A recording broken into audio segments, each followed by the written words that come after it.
Om Swastiastu, salam sejahtera untuk kita semua. Terima kasih atas kesempatan yang telah diberikan kepada kami dari SGD A7 untuk mempresentasikan studi proyek kami yang berjudul Thrombophlebotitis. Baik, untuk mempersingkat waktu, presentasi akan dimulai dari saya. Perkenalkan, saya Niputu Serindrani Rimita dengan NIM 042. Di sini saya akan menjelaskan dimulai dari bagian pendahuluan, khususnya adalah latar belakang. Tromboflebitis didefinisikan sebagai suatu reaksi inflamasi pada vena yang disertai dengan trombus. Tromboflebitis sering dikaitkan dengan sebagian besar oklusi vena trombotik. Secara umum, tromboflebitis memiliki hubungan dengan risiko kejadian emboli paru atau PE. Berdasarkan data epidemiologi pada berbagai macam literatur, tromboflebitis idiopatik migrans misalnya terjadi antara usia 25 dan juga 50 tahun, dengan usia rata-rata adalah sekitar 40 tahun. Data menunjukkan bahwa kejadian pada pria adalah 3 kali lebih banyak dibandingkan dengan wanita dan terjadi pada orang dewasa yang sehat. Adapun gambaran klinis dari tromboflebitis adalah vena superficial yang lunak dengan mengeras dan ada inflamasi, dan yang paling sering terkena umumnya adalah ekstremitas bawah. Penyebab dari tromboflebitis dapat berupa lesi mekanis seperti vena yang bengkok atau trauma pada dinding vena serta penyakit primer lainnya seperti penyakit autoimun. Keganasan khususnya adalah yang berlokalisasi di daerah pantat. Dari segi prognosis, bahwa tromboflebitis ini sangat tergantung pada penyebabnya. Apabila disebabkan oleh keganasan, maka prognosisnya cenderung menjadi buruk. Namun, jika keganasan bersifat jinak, maka prognosisnya cenderung menjadi lebih baik, tetapi tetap saja bahwa sindrom sisa pasca flebitik dapat menyebabkan berbagai macam masalah. Berkaitan dengan latar belakang tersebutlah, maka diperlukan pemahaman lebih lanjut mengenai gangguan tromboflebitis ini, dimulai dari definisi, epidemiologi, patofisiologi, hingga akhirnya adalah prognosis dan juga tata laksana yang akan dijelaskan secara lugas oleh rekan-rekan saya. Terima kasih, akan lanjutkan oleh rekan-rekan saya.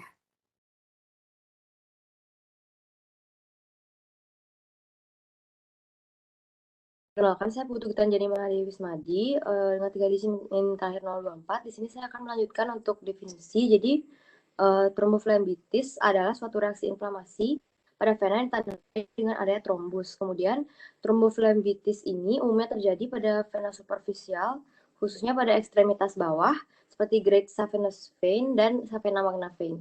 Selain itu, tromboflebitis seringkali juga berhubungan dengan vena varikosa atau varises, yang dimana selain terjadi pada ekstremitas bawah, tidak menutup kemungkinan juga dapat terjadi pada ekstremitas atas, leher, dan juga dada.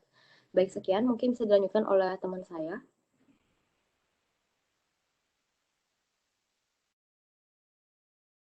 Baik, perkenalkan saya Nikomang Ayu Sriwidiani dengan 3 digit NIM terakhir 017. Jadi saya akan menjelaskan mengenai epidemiologi dari tromboflebitis, di mana insiden terjadinya tromboflebitis ini tidak jelas. Kemudian di Perancis sendiri, sebuah studi berbasis komunitas mencatat kejadian SVT yaitu 0,64%. Kemudian penelitian lain menunjukkan prevalensinya pada populasi 2-6 kali lebih tinggi dibandingkan insiden DVT dan PE.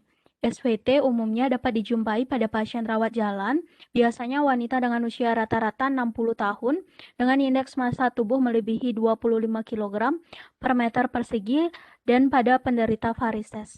Next.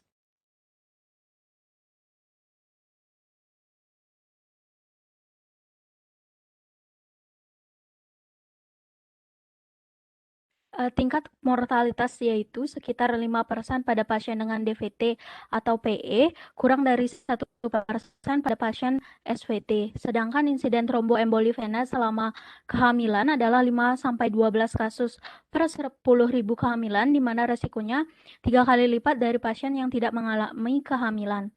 Sedangkan tromboemboli vena pada postpartum, yaitu kejadian sejak persalinan sampai 6 minggu setelah persalinan, 3-7 kasus per 10.000 kehamilan. Baik, selanjutnya akan dilanjutkan oleh teman saya.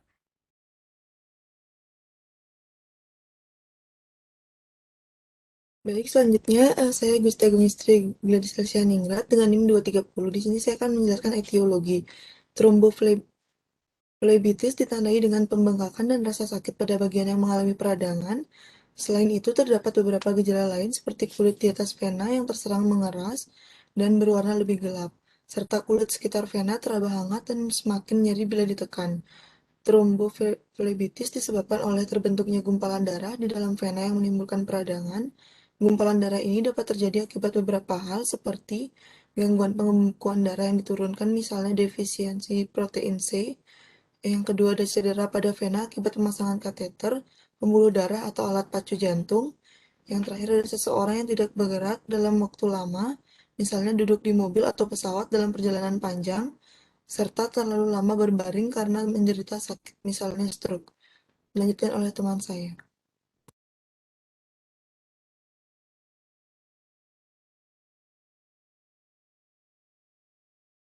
Perkenalkan, saya Gus Bausadi Pranajaya dengan nomor IMAHIR 207. Jadi untuk patofisiologi dari tromboflebitis itu dikarenakan ketika pada kehamilan terjadi stasis vena. Cedera dinding pembuluh darah, koagulasi yang abnormal, kemudian menyebabkan mikrotrombus menyebar dan kemudian membentuk trombus mikroskopis. Pada kehamilan umumnya terjadi saat kehamilan pasca partum, di mana pada saat kehamilan hormon progesteron dan tekanan vena oleh uterus menyebabkan stasis pada vena, sehingga menyebabkan venodilatasi. Cedera dinding pembuluh darah pasca persalinan menyebabkan perubahan pada uretoplasma. Cedera menyebabkan respon inflamasi yang menghasilkan adesi platelet pada lokasi cedera. Agresi platelet ini akan dimediasi oleh tromboksan H2 atau TXA2 dan trombin. Next.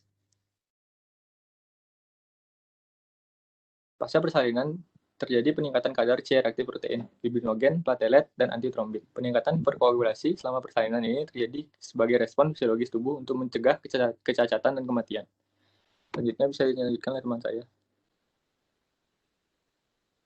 Baik, perkenalkan saya Nyaman Dika Wisatriawan dengan 3 digit NIM terakhir 147. Nah, gejala klinis pada pasien tromboflebitis umumnya mengalami keluhan nyeri dan discoloration, di mana terjadi kemerahan pada fase akut yang berkembang menjadi pigmentasi kecoklatan berbasis hemosiderin selama berhari-hari sampai beberapa minggu. Ketika vena yang terlibat adalah dekat dengan permukaan atau superficial tromboflebitis, dapat terlihat kemerahan, tenderness, hangat, nyeri pada vena yang terlibat, dan pembengkakan. Nah, jika pada vena yang lebih dalam atau deep vein thrombosis, maka akan menimbulkan pembengkakan dan nyeri. Mungkin bisa dilihat oleh teman saya.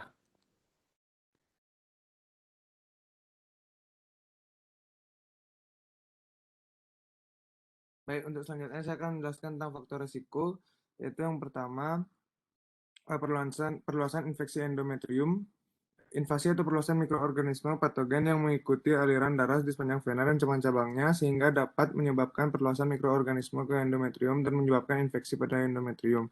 Kemudian yang kedua, mempunyai varises pada vena. Pada vena yang sebelumnya terdapat vena ectasia atau varises, maka terdapatnya turbulensi darah pada kantong-kantong vena di sekitar klep vena merangsang terjadinya trombosis primer tanpa disertai reaksi radang primer, yang kemudian karena faktor lokal, daerah yang ada trombosis tersebut mendapat radang. Menipisnya dinding vena karena adanya varises sebelumnya, kemudian mempercepat proses keradangan. Dalam keadaan ini, maka dua faktor utama, kelainan dinding vena dan melambatnya aliran darah, menjadi sebab penting dari terjadinya tromboflebitis. Yang ketiga, obesitas. Pada penderita obesitas ini berkaitan dengan aliran darah yang lambat serta kemungkinan terjadi varises pada penderita obesitas yang menjadi salah satu penyebab dari tromboflebitis, sehingga pada obesitas pula kemungkinan terjadi tromboflebitis. Kemudian yang keempat, pernah mengalami tromboflebitis. Seseorang dengan riwayat tromboflebitis merupakan faktor yang mengakibatkan terulangnya kembali kejadian tromboflebitis karena perlukaan yang ditimbulkan dari tromboflebitis itu sendiri. Yang kelima, berusia 30 tahun lebih dan pada saat persalinan berada pada posisi dikotomi untuk waktu yang lama. Pada proses persalinan, tekanan pada arah bawah lebih tinggi sehingga mengakibatkan terjadinya tromboflebitis. Kemudian yang keenam, trauma. Beberapa sebab khusus karena rangsangan langsung pada vena dapat menimbulkan keadaan ini. Umumnya pemberian infus di lengan atau di tungkai dalam jangka waktu lebih dari 2 hari pada tempat yang sama atau pemberian obat yang iritan secara intravena. Selanjutnya adanya malignitas yang terjadi pada salah satu segmen vena. Tumor-tumor intraabdominal umumnya yang memberikan hambatan aliran vena dari ekstremitas bawah hingga terjadi rangsangan pada segmen vena tungkai. Yang terakhir, memiliki insiden tinggi untuk mengalami tromboflebitis dalam keluarga. Kelainan jantung yang secara hemodinamik menyebabkan kelainan pula pada sistem aliran vena. Selanjutnya akan dilanjutkan oleh teman saya.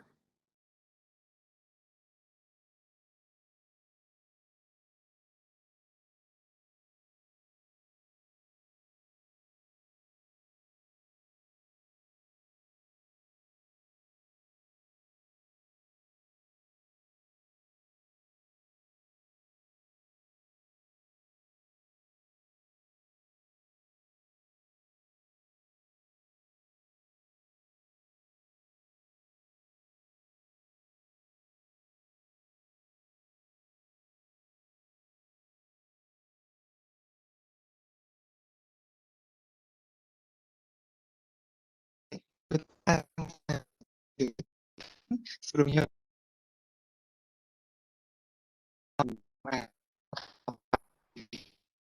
di sini saya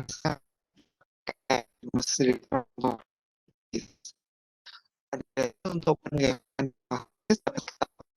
prosedur seperti anamnesis, pemeriksaan dan juga pemeriksaan penunjang.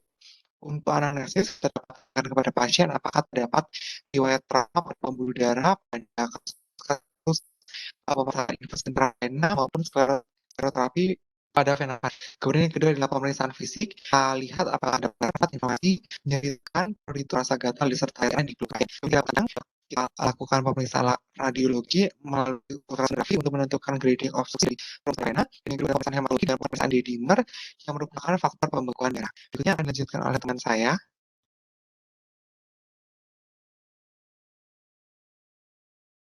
Baik, di sini saya akan melanjutkan. Perkenalkan, nama saya Putu Febunama Dewi dengan 3 digit NIM terakhir 117. Di sini saya akan menjelaskan diagnosis banding.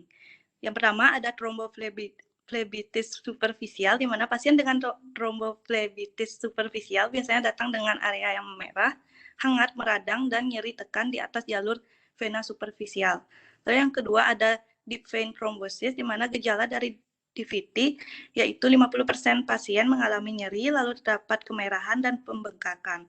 Lalu yang ketiga ada selulitis, di mana pasien dengan selulitis biasanya menunjukkan area kulit yang terkena dengan area eritema yang tidak berbatas tegas. Lalu yang keempat ada limfedema, yaitu gejala limfedema pada kulit terjadi kekeringan, peningkatan ketebalan, dan limfangioma. Baik, selanjutnya bisa dilanjutkan oleh teman saya. Perkenalkan, saya Ida Yudo Pramasari dengan 3 digit NIM terakhir 199. Untuk mencegah tromboflebitis dilakukan dengan pencegahan pembentukan gumpalan darah. Hal-hal berikut dapat membantu mencegah tromboflebitis, yaitu mempertahankan berat badan yang ideal, konsumsi makanan yang sehat dan rendah lemak trans, kemudian berhenti merokok. Pada ibu hamil diharapkan untuk tetap aktif selama kehamilan dengan aktif bergerak dan menghindari terlalu lama berbaring atau duduk selama kehamilan. Konsumsi banyak air atau cairan non-alkoholik lainnya untuk mencegah dehidrasi. Pada penerbangan panjang atau perjalanan mobil, gunakan pakaian longgar dan istirahatlah secara teratur untuk meregangkan dan berjalan kaki. Selanjutnya akan dijelaskan oleh rekan saya. Baik, mengenalkan nama saya habiskan dengan nilai 213. Tromboflebitis umumnya terjadi pada vena superficial, dan untuk tromboflebitis terjadi pada superficial, direkomendasikan untuk memberi suhu panas pada area yang sakit dan mengangkat kaki yang terkena. Selain itu, obat NSAID juga bisa digunakan untuk meringankan gejala dari tromboflebitis. Ada beberapa penata laksanaan yang bisa digunakan pada kedua tipe tromboflebitis, yaitu yang pertama compression stocking, yaitu kompresi stocking berkekuatan tertentu untuk mencegah pembengkakan dan mengurangi kemungkinan komplikasi seperti DVT. Yang kedua ada obat trombolisis. Obat trombolisis adalah pengobatan yang menggunakan obat anti pengumpulan darah yang bisa digunakan pada orang yang terkena DVT, ekstensif atau emboli paru. Contohnya ada alteplase. Selanjutnya adalah obat pengencer darah untuk mencegah pengumpulan darah. Setelah pengobatan pertama akan diberikan warfarin atau rivaroxaban selama beberapa bulan untuk mencegah pengumpulan darah yang bisa menyebabkan pembuluh darah. Ini ada vena cava filter. Filter ini bisa digunakan jika pasien tidak bisa mengonsumsi obat pengencer darah atau obat trombolisis. Filter dimasukkan ke dalam pembuluh darah dan untuk mencegah gumpalan darah sampai ke dalam paru-paru. Terakhir ada varicose vein stripping atau pembedahan yang dapat dilakukan untuk mengangkat varises yang menyebabkan nyeri tromboflebitis rekuren. Prosedur ini melibatkan mengangkat vena dengan sisi kecil. Ini saja dilakukan oleh teman saya.